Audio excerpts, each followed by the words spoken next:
안녕하세요, 김호준입니다. 새빨간 거짓말입니다, 여러분. 10년 전 그는 자신과 관련한 모든 의혹을 부인했었죠. 그리고는 대통령이 됐습니다. 그렇게 많은 의혹들을 달고도 대통령이 될 수 있었던 건 사람들이 그의 말을 전적으로 믿어서였는가? 아니죠. 기꺼이 한 표를 던진 사람들도 사실 그의 말을 신뢰하지는 않았습니다. 하지만 상관없었죠. 그가 나를 부자로 만들어줄 것만 같았거든요. 내 부동산, 내 주식이 뛸 것 같았거든요. 내가 부자가 될 수 있는데 거짓말 좀 하는 게 뭐 큰 대수인가. 사람들은 그렇게 그가 아니라 자신의 욕망에 표를 던졌고 채워진 건 사람들이 아니라 오로지 그의 욕망뿐이었죠. 사람들은 사기를 당한 겁니다. 하지만 사기는 그 거래로 비정상적인 이득을 보려는 피해자들의 욕망 없이는 애초부터 성공할 수가 없죠. 사기의 피해자는 피해자면서 동시에 그 공범인 경우가 많습니다. 그가 드디어 포토라인에 서게 되는 오늘 이 말을 하고 싶습니다. 이명박은 혼자 이명박이 된 게 아니다. 이명박을 이명박 되게 한 모든 걸 돈으로 채워나고 나머지는 눈 감아버리는 우리 안의 이명박들, 그 저열한 이명박들을 이명박과 함께 보내자. 그래서 이명박 같은 자를 대통령으로 뽑는 나라가, 그런 천박한 나라가 다시는 되지 말자. 김어준 생각이었습니다.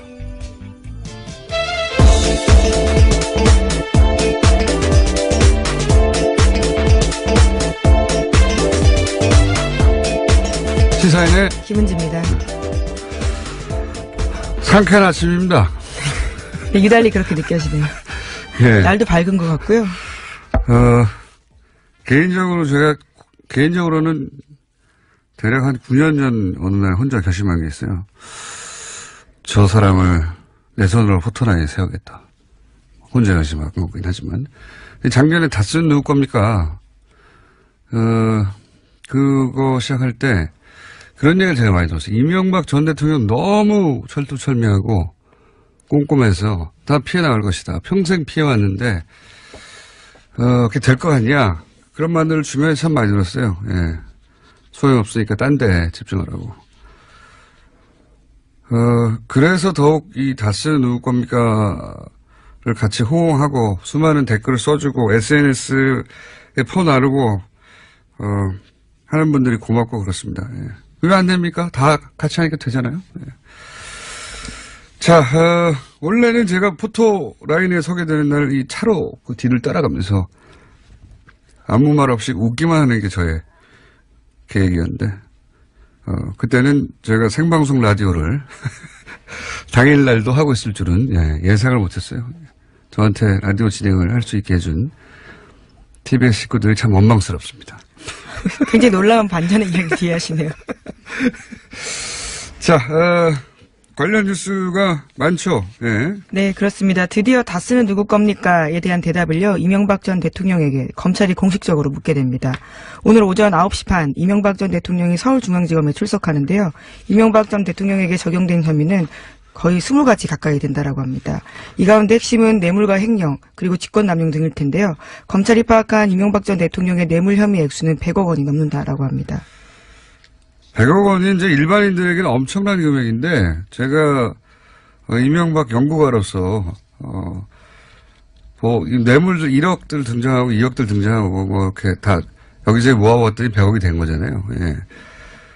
근데 이제 이명박 전 대통령이 돈을 대하는 태도를 보면, 물론 공평합니다. 그게 1억이든 100억이든 다 똑같이 대하는 공평한 태도가 있어요. 다 같이 소중하게 생각하는. 근데 100억 정도 이거 있잖아요. 일반인들한테는 공과금? 내지는 왜 군것질 좀 하면서 주말에 쇼핑 좀 하고 그럴 때 그런 느낌의 액수예요. 예, 이건 뭐 푼돈입니다. 푼돈. 예, 그분에게는. 일단 여기서 시작해야 하는 건데, 갈 길이 아주 멉니다. 자, 요 자세한 혐의와 그 예상 형량 관련 법률적인 전망은 잠시 후에 이정열 전 판사 현 사무장 해설해 주시겠고, 다음 뉴스는 뭡니까? 네, 이명박 전 대통령이 며칠째 검찰 수사에 대비하고 있다라고 하는데요. 검찰 수사는 정치 보복이다라는 전략을 세운 것으로 알려졌습니다. 뿐만 아니라 어제 기자들과 만나서 김효재 전 정무수석이 한 말이 있는데요. 전 재산을 사회에 환원했기 때문에 이명박 전 대통령이 변호사 선임에 재정적으로 어려움을 겪고 있다라고 합니다. 네, 많은 분들을 빵 터지게 한 거죠. 저는 매우 이명박적이다, 마지막까지. 돈과 감옥 중 선택해야 될 기로에 섰을 때 돈을 선택하는 거죠. 네, 서울시장 4년 동안 월급 한 푼 안 받았다. 변호인단에 매우 큰 돈이 들어가는데 어려움이 있다라고요. 어제 김효재 전 수석이 밝혔습니다. 이시영 씨도 갑자기 평사원이 됐다는 거 아닙니까? 네, 어제 저녁 채널A 보도였는데요. 이명박 전 대통령 소환 앞두고, 그러니까 그제요, 갑자기 다스의 감사법무실 소속 평사원으로 발령이 났다라고 합니다. 또 다스 내부 조직도에서 이시영 씨 이름이 사라졌다라고 하는데요. 다스 내부에서는 고의적인 인사 강등이다라는 주장이 나오고 있습니다. 다스 측도 이에 대해서는 뚜렷하게 해명하지 못하고 있다고 합니다. 그러니까 이제 이시영 씨가 회사 모든 걸 장악하고 그런 게 아니고, 이렇게 일이 어려워지니까 이시영 씨를 강등시킨 걸 봐라. 실세가 아니다. 이런 식의 이제 논리를 스스로 세운 거거든요. 이게, 이 뉴스를 보면서, 이제 모든 사람이 다 떠났구나. 머리가 이렇게밖에 안 돌아가는구나. 그러니까, 이거 초등학교 대행이거든요. 예? 네, 초고속으로 전무로 승진한 바가 있습니다. 뭔가 이렇게 치밀하고, 통할 만한 대행이 아니라, 나 지금 평사원이잖아. 아무 힘 없어. 이게 통합니까, 이게? 지금 와서? 말도 안 되는 대응인데, 주변의 사람들이 다 떠난 거예요. 그래서 이제 자기 객관화가 안 되는 가운데, 말도 안 되는 대응이 나오는 겁니다, 현재. 그런 상황입니다. 자, 관련해서 잠시 후에 자세한 혐의 다뤄보기로 하고요. 다음 뉴스. 예, 남북관계 관련된 소식도 빼놓을 수가 없습니다. 어제 서훈 국정원장이요, 아베 신조 일본 총리 만났습니다. 접견은 애초에 15분 예정되어 있었는데요. 그것을 훌쩍 뛰어넘고 1시간 5분 동안 이뤄졌습니다. 아베 총리는 비핵화를 전제로 북한과 대화한다는 것은 긍정적으로 평가한다면서요. 앞으로 한국과 긴밀히 협력하고 싶다라고 밝혔습니다. 뿐만 아니라 북한이 남북 정상회담에 이어서 북미 정상회담이라는 큰 담판을 해야 하는 만큼 이 기회를 단순히 시간 벌기용으로 이용할 것으로 보지 않는다라는 뜻도 밝혔습니다. 얼마나 궁금했겠어요. 어떻게 돌아가는지. 네, 북한과 관련된 자세한 내용들을 아주 많이 물었다고 하는데요. 실세 9명도 함께 배석했다라고 합니다. 그러니까요. 우리가 서울 국정원장 갔더니 9명이 드드득 나와가지고 지금 어떻게 돌아가는 거냐고 묻는 거 아닙니까? 일본 관련 뉴스도 저희가 준비했습니다. 잠시 후에 전문가와 함께 이 문제 짚어보고요. 오늘은 또 4부에 중국 이야기도 또 합니다. 중국도 갔거든요. 네. 네, 중국 갔다가요. 또 러시아도 갔습니다. 지금 가 있죠. 예, 네. 그리고 내일 귀국할 예정이고요. 정의용 국가안보실장 일정입니다. 그러는 사이에 미국에서 트럼프 대통령은 대표적인 대화파였죠. 틸러슨 국무장관을 해임했습니다. 네, 그렇습니다. 북미 정상회담 앞두고 외교안보팀을 개편한 건데요. 해임하고 후임인 측근인 마이크 폼페이오 CIA 국장을 지명했습니다. 그것도 트위터를 통해 가지고 발표하게 됐는데요. 틸러슨 장관이 북한과의 직접 접촉을 제안한 직후에 그런 식의 내용들을 썼습니다. 심지어 틸러슨 장관도요, 자신의 경질 소식을 트럼프 대통령 트위터를 보고 알았다라고 합니다. 네, MBC 보도에 따르면요.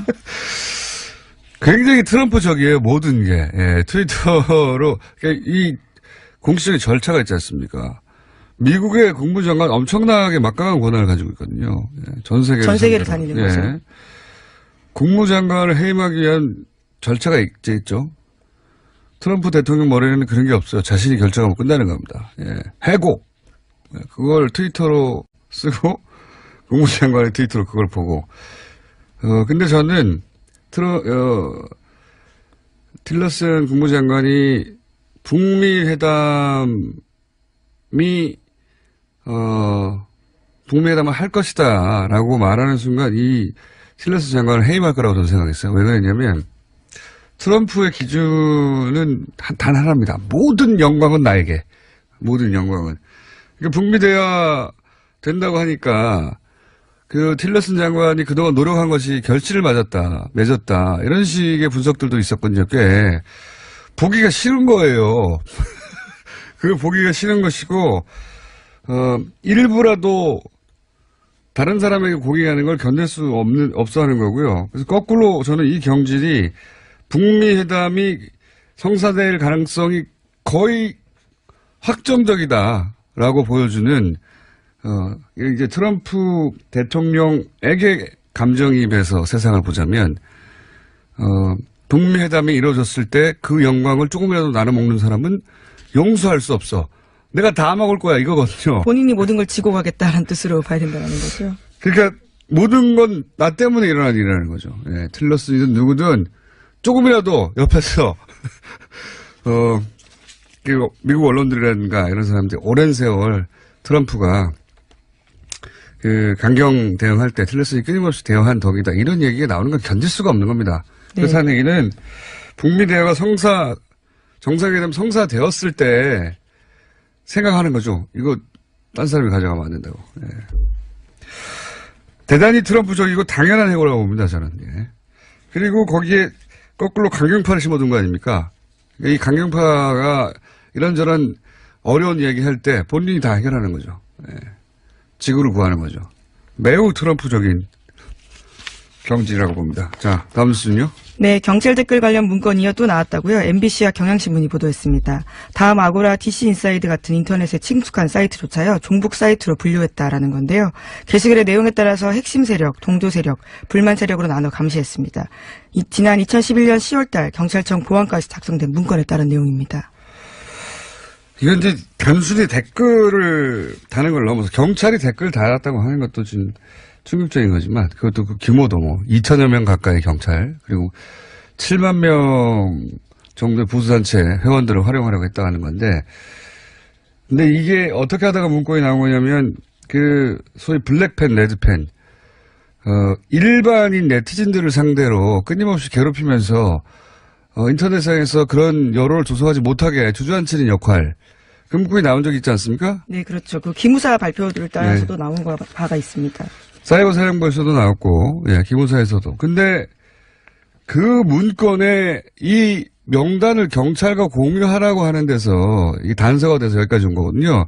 무슨 얘기냐면 경찰들이 댓글을 달 때 이런 네티즌들을 공격했다는 겁니다. 괴롭히고 경찰이 집행위를 휘두른 거죠. 예. 앞으로 추가 문건이 나올지는 모르겠습니다만 단순 댓글을 단 게 아니라 경찰이 일반인들을 온라인상에서 계속 괴롭혔다. 대규모로. 예. 네, 우선 계획 문건이긴 한데요. 이에 대해서 경찰은 일부다라고 부인하고 있긴 합니다. 뭘 안 부인하겠습니까 지금. 자, 그리고 그 문건 이후에 실제 사이버 안보 신고 요원 뭐 이런 식으로 예, 운영하려고 했던 얘기 또 나왔죠. 예. 네, 관련된 문건이 또 나온 건데요. 이 시기도 눈길을 끕니다. 대선을 앞두고 있는 2012년 2월 달인데요. 경찰청 보안국에서 만든 문건입니다. 보수단체 회원 여론 대응 요원으로 선발 시도하려고 했다라는 건데요. 임무는 비공개 커뮤니티부터 게임이나 일상생활 커뮤니티에서 활동하면서 이른바 안보 위협 요소에 색출을 하라라는 겁니다. 그러니까요. 처음 나온 문건은 그 전에고요. 그 전에는 계획일 뿐이었다고 변명했거든요. 또 문건이 나온 거예요. 그 다음 해에 일종의 운영계획, 실행계획이었죠. 이제 이렇게 문서만 작성하고 또 안 했다고 그러겠죠. 예. 네, 경찰은 그렇게 밝히고 있습니다. 문건은 계획에 불과하고요. 실행되지 않은 것으로 파악하고 있다라는 건데요. 우선 내부적으로 수사단이 꾸려지긴 했습니다. 어디까지 밝혀질지 모르겠는데, 예. 저는 뭐 제보자들이나 이제 내부 고발자들이 나오겠죠. 예. 나라가 완전히 뭐. 네, 뿐만 아니라 당시 경찰청장들도요, 모두 다 지시하지도 보고받지도 않았다라면서 부인하고 있긴 합니다. 경찰, 국민을 보호하라고 있는 모든 조직, 군, 경찰, 국정원, 모두가 다 국민들을 괴롭히고 있었던 거예요. 감시하고. 말도 안 되는 거, 다 잡아들여야 됩니다, 저는. 이 2,000명이라고 치죠. 2,000명이 사이버 다 그 수사받고 또는 뭐 벌을 받으면, 그럼 경찰은 사이버 수사는 어떻게 하냐, 뭐 이런 얘기 할 수 있어요. 사이버 수사 6개월 못 해도 됩니다. 다시는 이런 일이 없도록, 예. 관련자는 모조리 다 처벌해야 된다. 친일파가 그 논리로 넘어가가지고 아직도 그 문제를 해결하지 못하고 있는 거군요. 다시는 못하게 해야 됩니다. 이런 것도. 자, 이정현 판사님 옆에서 꿈뻑꿈뻑하고 벌써 앉아 계시기 때문에. 자, 오늘 여기까지 하겠습니다. 시사인의 김은지였습니다. 감사합니다. 네. 바로 이어서 꿈뻑꿈뻑 계속 옆에서 언제 나한테 말 시키나 앉아 계셨던. 안녕하십니까? 안녕하십니까? 네. 담담하게 혐의와 쟁점을 짚어보겠습니다. 담담하게. 혐의가 뭐 20여 개다. 그런데 너무 많잖아요. 네. 좀 이해하기 쉽게, 덩어리 좀 분류를 해 주십시오. 크게 보면은 네 가지로 나눌 수 있어요. 네 가지. 예, 하나는 뇌물수수. 뇌물. 예, 뭐 뇌물 뭐 그건 이제 디테일하게 들어가면 너무 많으니까 그건 네. 넘어가고요. 많이 먹었다. 예. 아니, 그래도 아직까지는 전직 대통령 예우에 관한 법률에 적용을 받으시는데 드셨다. 예, 그리고 많이 시식하셨다. 예. 네. 그리고 다음 두 번째가 이제 횡령배임. 횡령배. 네, 그 덩어리가 있고요. 그 다음에 또 하나는 이제 본인이 자백했던 대통령 기록물 관리에 관한 법률 위반. 예, 네. 그 영법 빌딩으로 대통령 기록물을 함부로 반출한 행위. 예.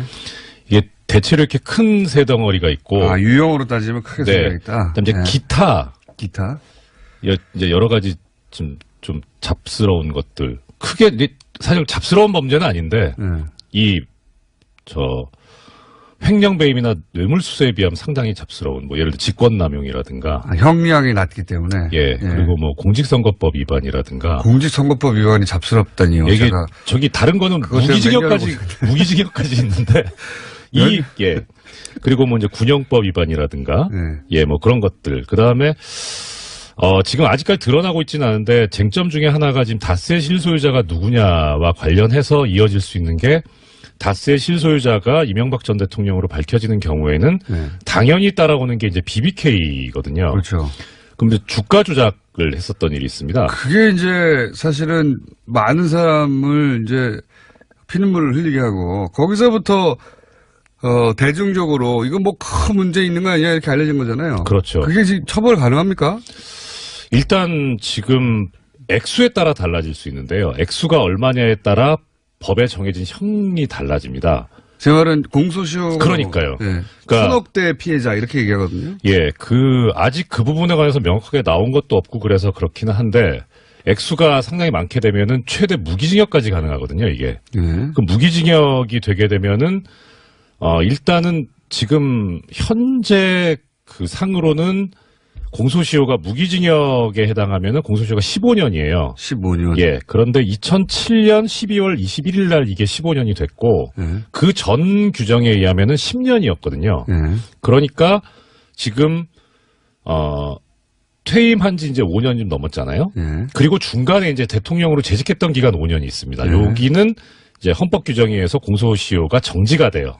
그러니까 취임하기 5년 안에 있었던 범죄라면 그러면 적용이 될 수도 있어요. 취임하기 5년 안에. 예. 2008년 취임했는데요. 그러니까 그렇죠. 그러니까 참여정부 출범해서 그 기간 안에 이루어졌던 범죄라면은 BBK 주가 조작 사건도 가능성이 있어요. 근데 주가 조작은 그 직전에 일어난 일인데. 그러니까 이게 그 범죄 행위 종료 시점이 언제냐에 따라 다르거든요.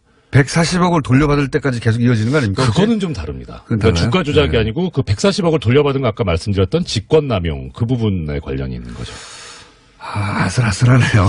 예, 그게 사실 이게 사실 드릴 말씀은 아닌데 이제 법률 종사자 입장에서는 참 이게 흥미롭고 연구 가치가 있는. 예. 그러니까 조금 전에 공장장님께서 범죄의 시작과 끝은 어디인가 따지는. 그렇죠. 그러니까 범죄가 종료돼야 그때부터 공소시효가 시작이 되거든요. 그렇죠. 그러니까 이게 끝나는 시점이 언제냐. 그러니까 주가 조작이라고 하는 일련의 과정들. 예. 끝나는 시점이 언제냐로 보는 것이다. 그렇죠. 근데 이게 그거는 아무리 생각해도 140억을 돌려받는 데까지인데요. 왜냐면은 이 140억은 주가 조작을 해서 만든 돈이 빠져나간 거거든요. 그 돈을 되돌려 받는데 직권을 남용하긴 했지만 되돌려 받음으로 해서 주가 조작을 발생한 이익을 다시 얻는 범죄 완성이 되는 거 아닙니까? 이런 상쾌한 날에 그 부분에 관한 답은 약간 부정적인 쪽이어서 제가 안 그래요? 드리는 걸로. 기왕이면 거기까지 갔으면 좋겠는데. 모든 것은 거기서 시작되었는데. 그렇죠. 예. 예. 안타깝게도 그 주가 조작으로 피해를 입은 분들은 보상을 받지 못할 수도 있는. 예, 민사시효는 더 민사는 짧기 다르지만. 때문에, 예. 예, 지금 민사시효는 지금 대통령 재직 중 기간이 소멸시효 정지나 뭐 중단 사유가 아니라서. BBK 관련은 예, 빠져나갈 수도 있다. 예, 그럴 수 있습니다. 예. 다만 이제 하나 좀 더 뭐라 그럴까, 희망을 가질 수 있는 부분은 이걸 말씀드리면 되겠네요. 공범자가 기소돼서 처벌을 받게 되면 그 기간은 공소시효가 정지됩니다. 근데 김경준 씨가 처벌받았잖아요.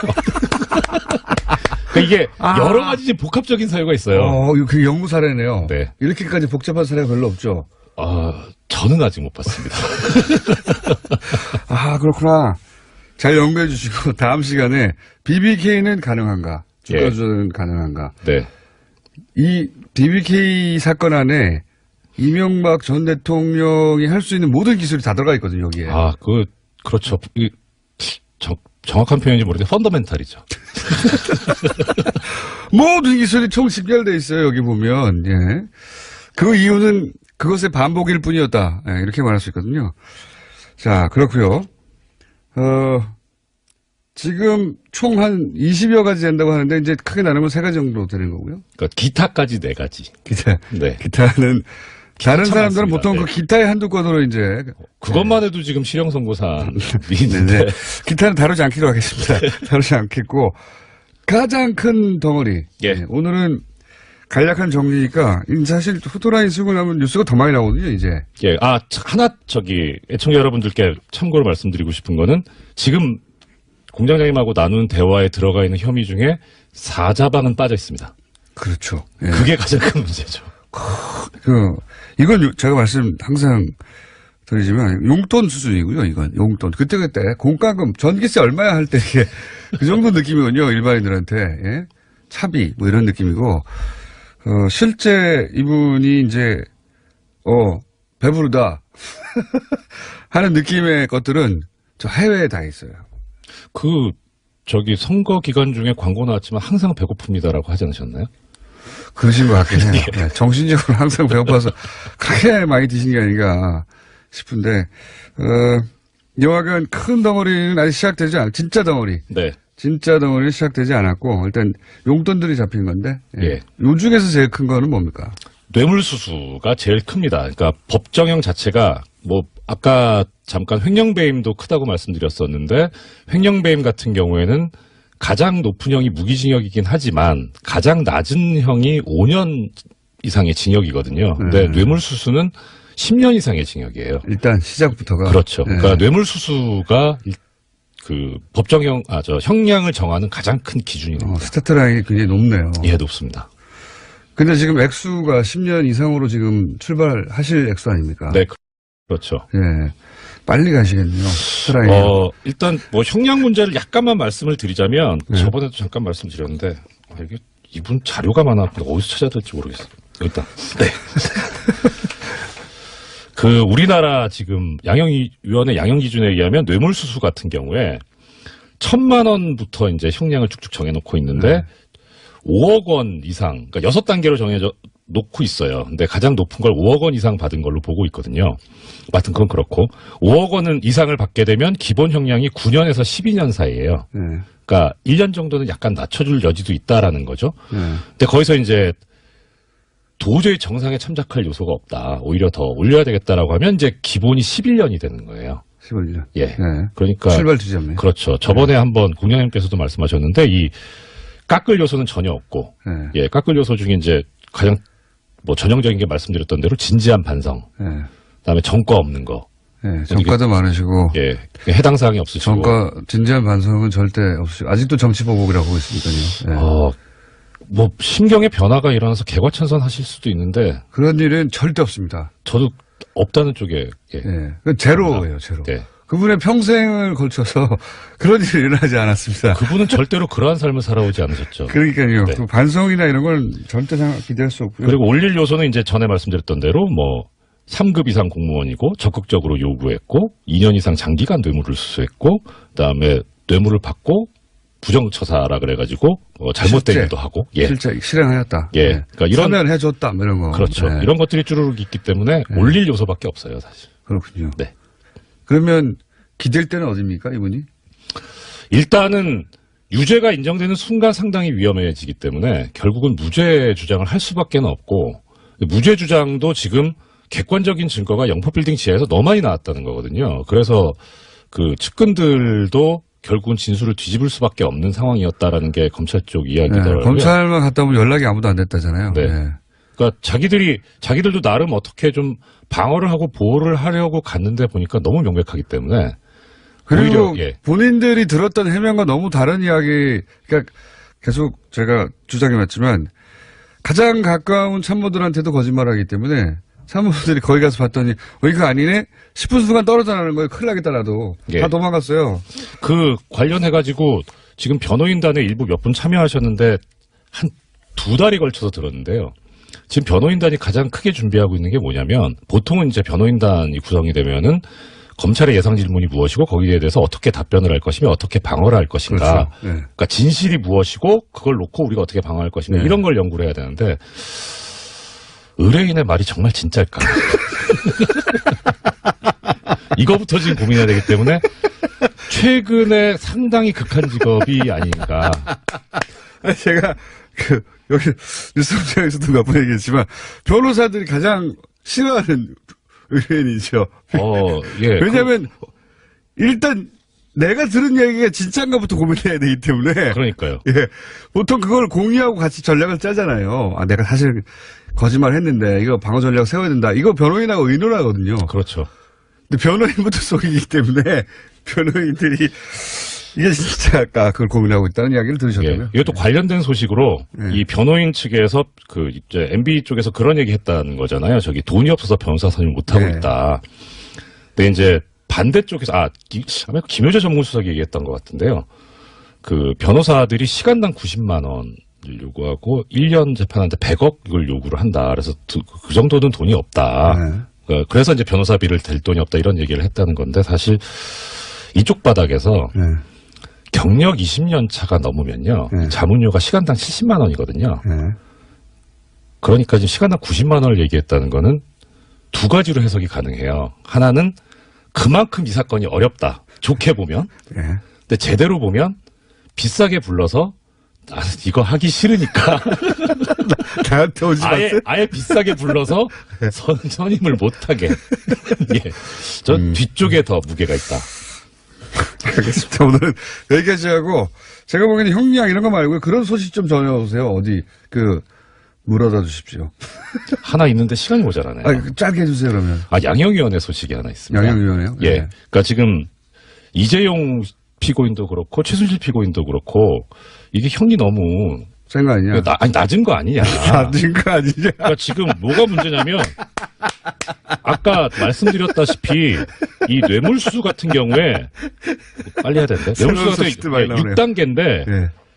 제일 낮은 게 1,000만 원, 그다음 1,000만 원에서 3,000만 원 사이, 3,000에서 5,000 사이, 5,000에서 1억 사이, 1억에서 5억 사이, 5억 이상 이렇게 돼 있는 거예요. 그러니까 이 양형위원회 사람들이 고민을 했던 건 뭐냐면 5억 이상을 받겠냐. 그거 만들 때. 왜? 야, 공무원이 5억을 직접 받는 경우가 그렇게 흔하겠어? 그리고 5억 이상을 누가 주냐. 이런 거였어요. 그리고 뇌물공여 같은 경우엔 4단계인데 3,000, 3,000에서 5,000, 5,000에서 1억. 사법부가 너무 순진했던 1억 이상. 그러니까 이 양형위원회에서 그래가지고 이 사건이 터지고 나서 이걸 고쳐야 되겠는데 근데 고치면 너무 뻔하잖아요, 이게. 이게 누구를 타겟으로 해서 양형위원회 기준을 고치는 건지 그래서 이러지도 못하고 저러지도 못하고 상당히 고민하고 있다는. 그런 소식들 있잖아요. 네. 예. 그런 거, 변호사들이 뭘 고민하고 있다더라. 양형위원회 뭘 고민하고 있다더라. 그런 소식 좀 가져와 주십시오. 예, 그리고 그 법무부인 발언에 의뢰했다가 이제 시쳇말로 리젝트했다. 예. 그래서 지금 발언 내부에서도 사실 좀 논의가 오가고 있답니다. 우리 너무한 거 아니냐. 그래도 그렇게 컸는데.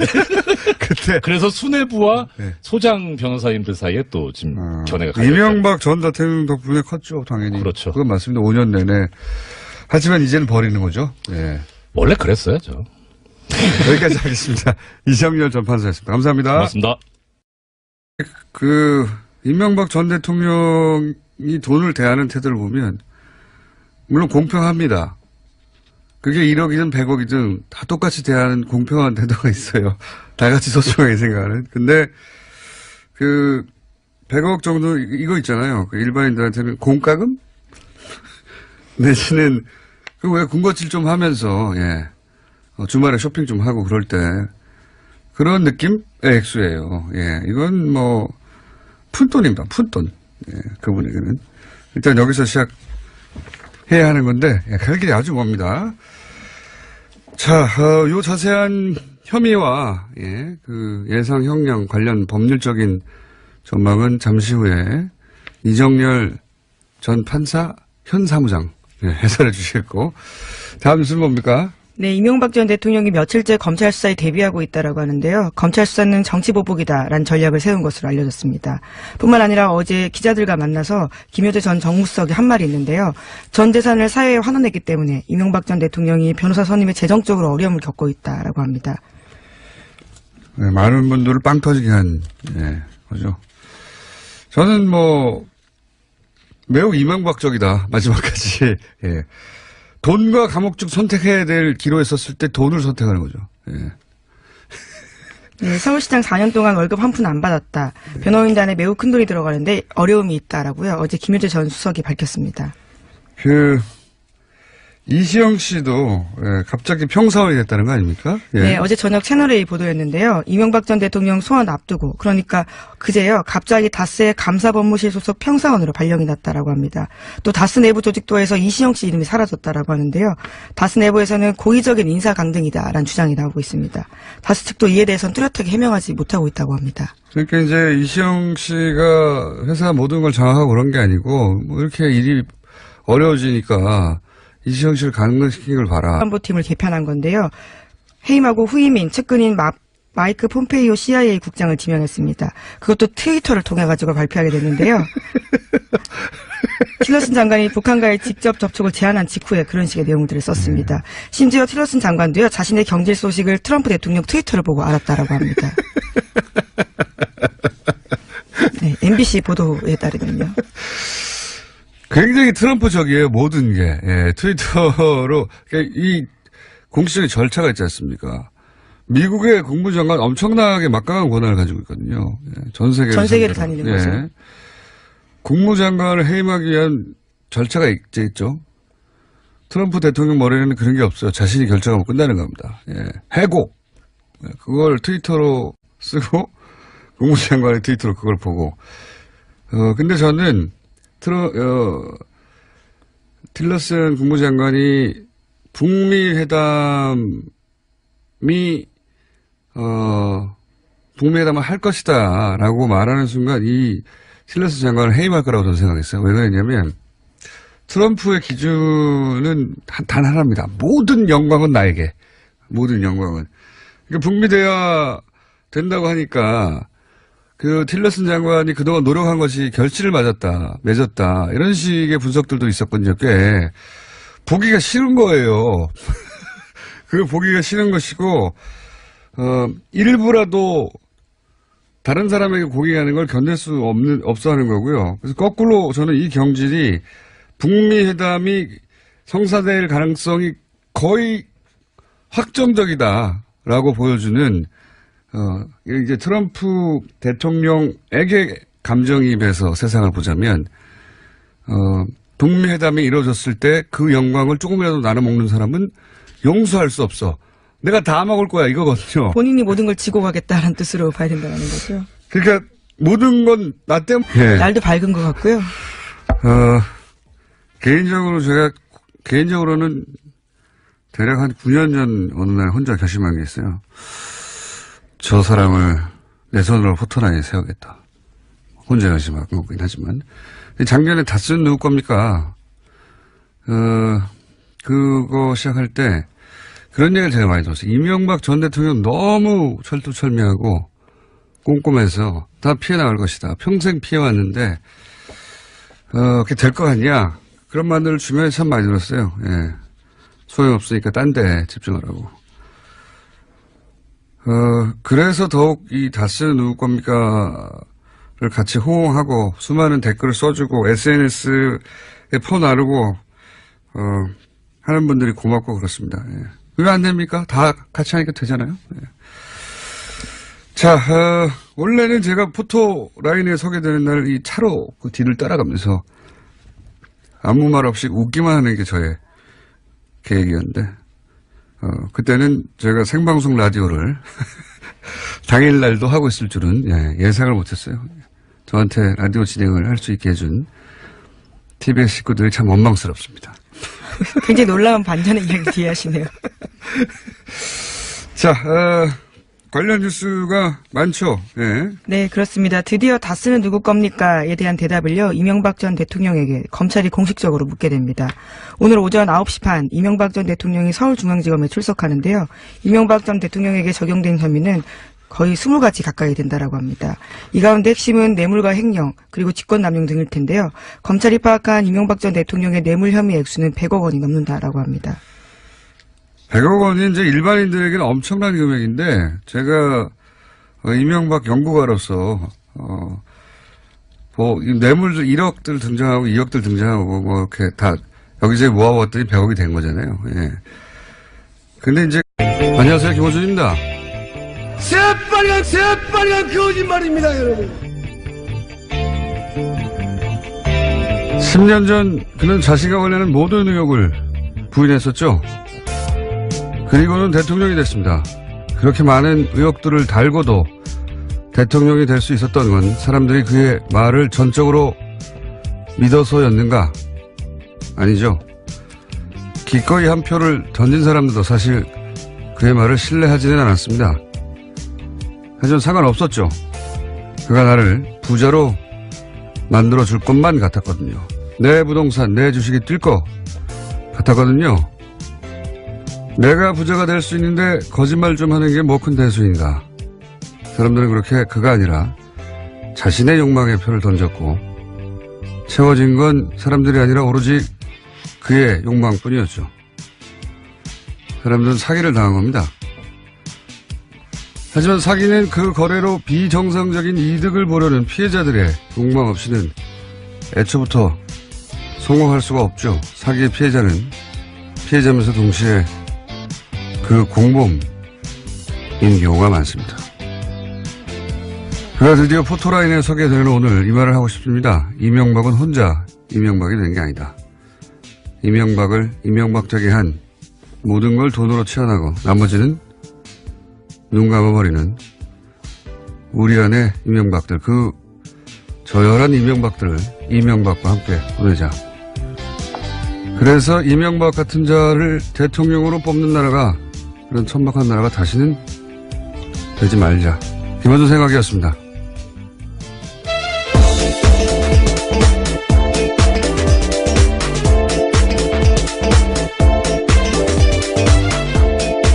시사인의 김은지입니다. 상쾌한 아침입니다. 유달리 그렇게 느껴지네요. 실세가 아니다. 뭐 이런 식의 이제 논리를 스스로 세운 거거든요. 이게 이 뉴스를 보면서 이제 모든 사람이 다 떠났구나. 머리가 이렇게밖에 안 돌아가는구나. 그러니까 이거 초등학교 대행이거든요. 예? 네, 초고속으로 전무로 승진한 바가 있습니다. 뭔가 이렇게 치밀하고 통할 만한 대응이 아니라 나 지금 평사원이잖아. 아무 힘 없어. 이게 통합니까 이게? 지금 와서? 말도 안 되는 대응인데 주변의 사람들이 다 떠난 거예요. 네. 그래서 이제 자기 객관화가 안 되는 가운데 말도 안 되는 대응이 나오는 겁니다. 현재. 그런 상황입니다. 자, 관련해서 잠시 후에 자세한 혐의 다뤄보기로 하고요. 다음 뉴스. 예, 남북관계 관련된 소식도 빼놓을 수가 없습니다. 어제 서훈 국정원장이요, 아베 신조 일본 총리 만났습니다. 접견은 애초에 15분 예정되어 있었는데요. 그것을 훌쩍 뛰어넘고 1시간 5분 동안 이뤄졌습니다. 아베 총리는 비핵화를 전제로 북한과 대화한다는 것은 긍정적으로 평가한다면서요. 앞으로 한국과 긴밀히 협력하고 싶다라고 밝혔습니다. 뿐만 아니라 북한이 남북 정상회담에 이어서 북미 정상회담이라는 큰 담판을 해야 하는 만큼 이 기회를 단순히 시간 벌기용으로 이용할 것으로 보지 않는다라는 뜻도 밝혔습니다. 얼마나 궁금했겠어요. 어떻게 돌아가는지. 네, 북한과 관련된 자세한 내용들을 아주 많이 물었다라고 하는데요. 실세 9명도 함께 배석했다라고 합니다. 그러니까요. 우리가 서울 국정원장 갔더니 9명이 드드득 나와가지고 지금 어떻게 돌아가는 거냐고 묻는 거 아닙니까? 일본 관련 뉴스도 저희가 준비했습니다. 잠시 후에 전문가와 함께 이 문제 짚어보고요. 오늘은 또 4부에 중국 이야기도 또 합니다. 중국도 갔거든요. 네. 네, 중국 갔다가요 또 러시아도 갔습니다. 지금 가 있죠. 예, 네. 그리고 내일 귀국할 예정이고요. 정의용 국가안보실장 일정입니다. 그러는 사이에 미국에서 트럼프 대통령은 대표적인 대화파였죠. 틸러슨 국무장관을 해임했습니다. 네, 그렇습니다. 북미 정상회담 앞두고 외교